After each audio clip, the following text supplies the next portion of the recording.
The Bored Ape Yacht Crash, Lessons for Justin Bieber and Other NFT Collectors. Why has Yuga Labs Bored Ape Universe collapsed in value? Bitter finger-pointing and recrimination are swirling among and around investors in Bored Ape Yacht Club, the profile pic PFP NFT collection that skyrocketed to immense values in early 2022. The market for apes has been brutally hammered by a lull in NFT interest, with floor prices, the lowest price for which an ape can be purchased, declining to 27.4 ETH from a high of 153.7 ETH in April of 2022. This is an excerpt from the Node newsletter, a daily roundup of the most pivotal crypto news on CoinDesk and beyond. You can subscribe to get the full newsletter here. Floor price is a proxy for the overall value of an NFT collection, so that 82% floor decline can translate into even bigger drops in the value of individual bored apes and related assets. In one notable example, Justin Bieber owns an ape that was supposedly worth $1.3 million at one point, and now the highest bid for it is just over $58,000, a 95% decline.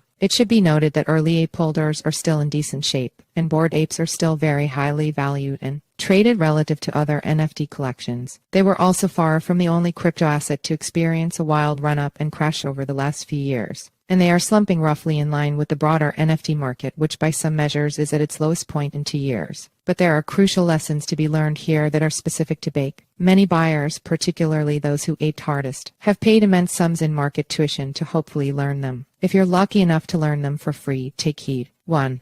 Pride cometh before the fall. Perhaps not a straightforward market lesson, but still the most important. One reason people are so attuned to the failure of the apes right now is the questionable behavior of holders when times were good. Some of the negative feeling towards apes is thanks to rather typical crypto bull market behavior, such as extravagantly lame parties. But fair or not, ape holders have also gained a reputation for being particularly toxic and self-absorbed. In the minds of many, a bored ape is the visual counterpart to unironically tweeting "have fun staying poor" at anyone with the temerity to ask why a monkey JPEG is worth $500,000.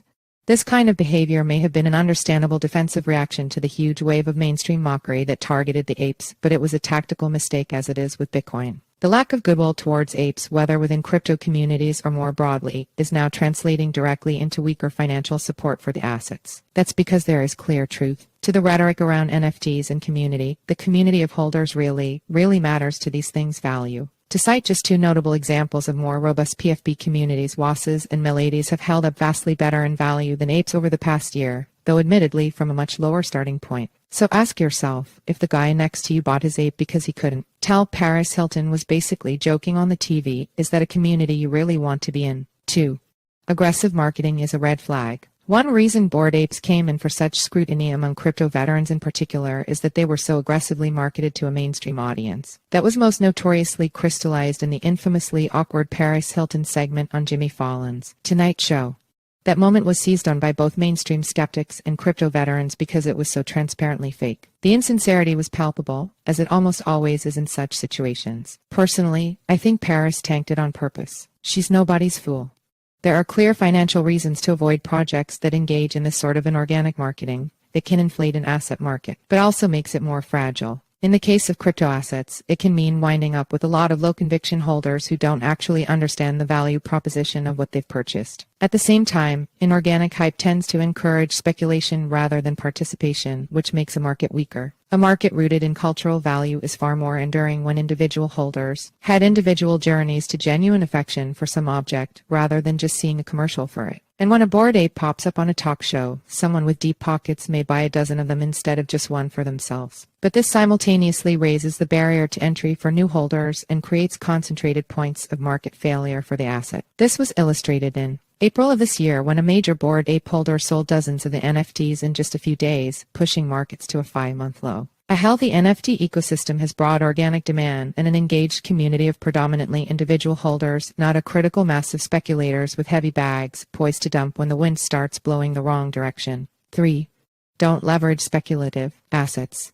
The most mortifying stories coming out of the Bake community right now are of people who used their apes as collateral for loans and are now getting liquidated as Bake values drop. In just one instance, Ben Dow, as spotted by Protos, is selling off dozens of apes that have been seized as collateral for unrepaid loans. Bend is just one of a few similar services, and these liquidations may even be driving Bake values into a downward spiral. The entire idea that NFTs were viable as financial primitives this early in their asset lifecycle is deeply questionable, though offering the service seems perfectly valid and potentially quite lucrative. But oh my god, is it ever a bad idea for a borrower to go into debt against a volatile asset, crypto or not? Now these borrowers' apes are being forsold at the bottom of the market instead of waiting for a better moment. 4.